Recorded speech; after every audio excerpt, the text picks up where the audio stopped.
Yeah, definitely. The next step of progress was to get it on the sim. I think between IndyCar and everybody at Red Bull Technologies, it's been very seamless. I think going from Indianapolis to Texas to Iowa to Barber to Long Beach, all the different kind of street courses and road courses and different versions that we get through our season. There were no visibility issues. It was very similar to the device that we have on the car right now. So everything was pretty smooth.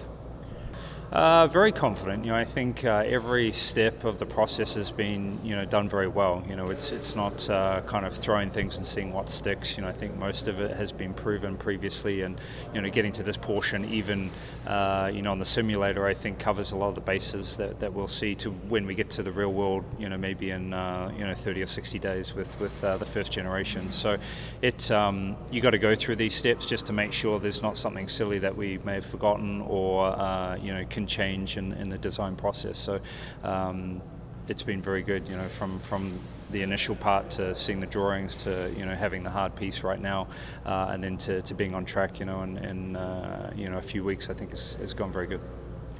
Yeah, I think that's another piece of the puzzle is the driver extraction. We see different versions, obviously, from having the first Aeroscreen to how drivers get out of the Halo. I think this kind of has the best of both worlds. Today with the structure that we have is it's only going to get better. With different areas that you can pull on or utilize, but that doesn't seem like it's going to be an issue at all.